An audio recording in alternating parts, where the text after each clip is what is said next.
खबर जयपुर से है। तस्नीम टीवी के डायरेक्टर रमाकांत गोस्वामी ने फतेहपुर सीकरी के एमएलए को राजस्थान वक्फ डेवलपमेंट काउंसिल का सदर बनने पर मुबारकबाद दी और तस्नीम टीवी का यादगार तोहफा भी पेश किया।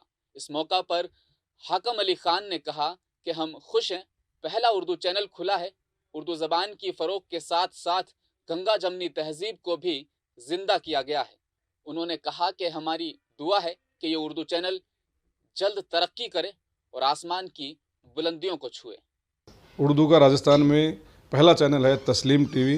तो मैं ईश्वर से, अल्लाह से प्रार्थना करता हूँ, दुआ करता हूँ कि ये चैनल बढ़े और लोगों को ज़्यादा से ज़्यादा मौका मिले उर्दू चैनल देखने का, क्योंकि उर्दू ज़ुबान वाले बहुत होते हैं। और एक मैं संदेश देना चाहूँ कि उर्दू को सिर्फ माइनॉरिटी मुस्लिम से मत जोड़ो।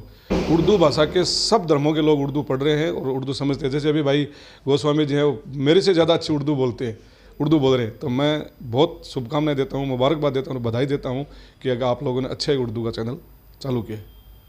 फिलहाल के लिए इतना ही। देखते रहिए तस्नीम टीवी। अल्लाह हाफिज।